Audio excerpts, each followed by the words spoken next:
شروع خدا کا نام لے کر جو بڑا مہربان نہایت رحم والا ہے۔ جن لوگوں نے کفر کیا اور اوروں کو خدا کے رستے سے روکا، خدا نے ان کے اعمال برباد کر دیے، اور جو ایمان لائے اور نیک عمل کرتے رہے اور جو کتاب محمد پر نازل ہوئی اسے مانتے رہے اور وہ ان کے پروردگار کی طرف سے برحق ہے، ان سے ان کے گناہ دور کر دیے اور ان کی حالت سنوار دی۔ یہ حبط اعمال اور اصلاح حال اس لیے ہے کہ جن لوگوں نے کفر کیا انہوں نے جھوٹی بات کی پیروی کی، اور جو ایمان لائے وہ اپنے پروردگار کی طرف سے دین حق کے پیچھے چلے۔ اسی طرح خدا لوگوں سے ان کے حالات بیان فرماتا ہے۔ جب تم کافروں سے بھڑ جاؤ تو ان کی گردنیں اڑا دو، یہاں تک کہ جب ان کو خوب قتل کر چکو تو جو زندہ پکڑے جائیں ان کو مضبوطی سے قید کر لو، پھر اس کے بعد یا تو احسان رکھ کر چھوڑ دینا چاہیے یا کچھ مال لے کر، یہاں تک کہ فریق مقابل لڑائی کے ہتھیار ہاتھ سے رکھ دے۔ یہ حکم یاد رکھو، اور اگر خدا چاہتا تو اور طرح ان سے انتقام لے لیتا، لیکن اس نے چاہا کہ تمہاری آزمائش ایک دوسرے سے لڑوا کر کرے،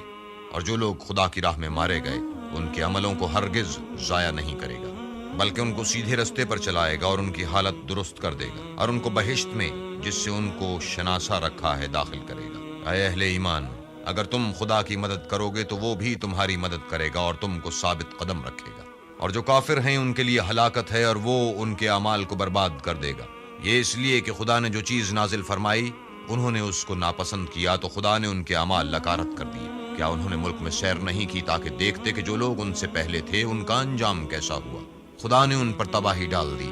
اور اسی طرح کا عذاب ان کافروں کو ہوگا۔ یہ اس لیے کہ جو مومن ہیں ان کا خدا کارساز ہے اور کافروں کا کوئی کارساز نہیں۔ جو لوگ ایمان لائے اور عمل نیک کرتے رہے ان کو خدا بہشتوں میں جن کے نیچے نہریں بہ رہی ہیں داخل فرمائے گا، اور جو کافر ہیں وہ فائدے اٹھاتے ہیں اور اس طرح کھاتے ہیں جیسے حیوان کھاتے ہیں، اور ان کا ٹھکانہ دوزخ ہے۔ اور بہت سی بستیاں تمہاری بستی سے جس کے باشندوں نے تمہیں وہاں سے نکال دیا زور و قوت سے کہیں بڑھ کر تھی، ہم نے ان کا ستیہ ناش کر دیا اور ان کا کوئی مددگار نہ ہوا۔ بھلا جو شخص اپنے پروردگار کی مہربانی سے کھلے رستے پر چل رہا ہو وہ ان کی طرح ہو سکتا ہے جن کے اعمال بد انہیں اچھے کر کے دکھائے جائیں اور جو اپنی خواہشوں کی پیروی کریں۔ جنت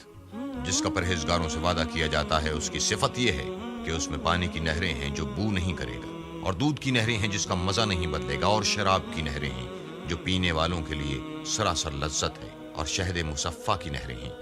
جو حلاوت ہی حلاوت ہے، اور وہاں ان کے لیے ہر قسم کے میوے ہیں اور ان کے پروردگار کی طرف سے مغفرت ہے۔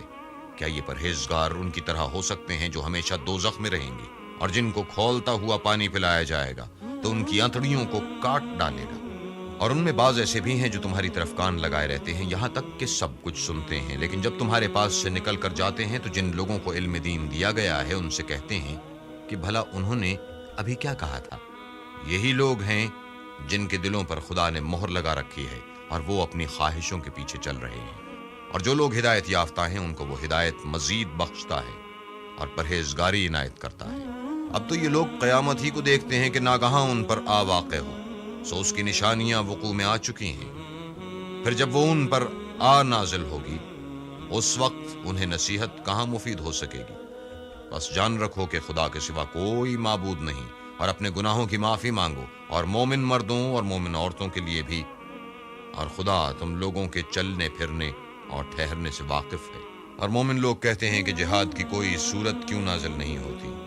لیکن جب کوئی صاف معنوں کی صورت نازل ہو اور اس میں جہاد کا بیان ہو تو جن لوگوں کے دلوں میں نفاق کا مرض ہے تم ان کو دیکھو کہ تمہاری طرف اس طرح دیکھنے لگیں گے جس طرح کسی پر موت کی بے ہوشی طاری ہو رہی ہے، سو ان کے لیے خرابی ہے۔ خوب کام تو فرما برداری اور پسندیدہ بات کہنا ہے، پھر جب جہاد کی بات پختہ ہو گئی تو اگر یہ لوگ خدا سے سچے رہنا چاہتے تو ان کے لیے بہت اچھا ہوتا۔ اے منافقو،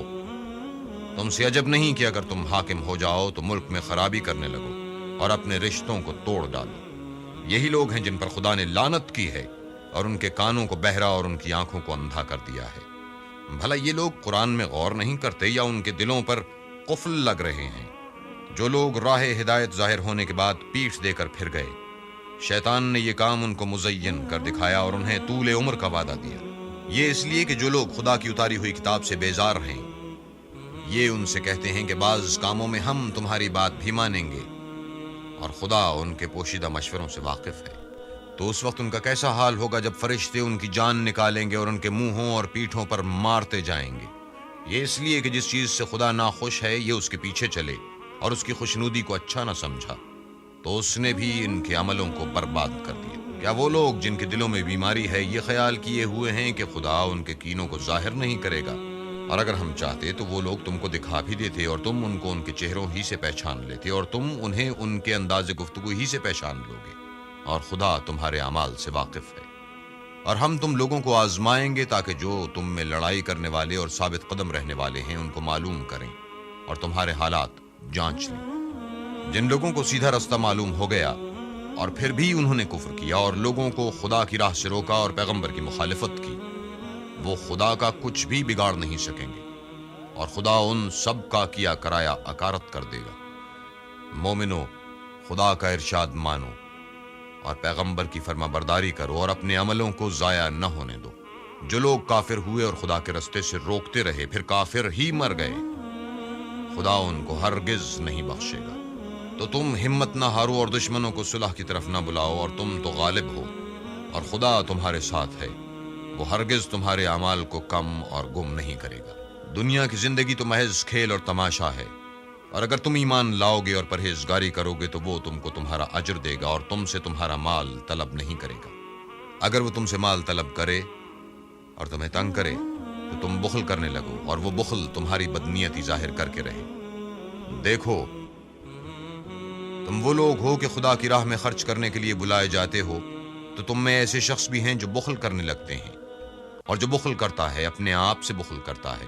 اور خدا بے نیاز ہے اور تم محتاج۔ اور اگر تم منہ پھیرو گے تو وہ تمہاری جگہ اور لوگوں کو لے آئے گا،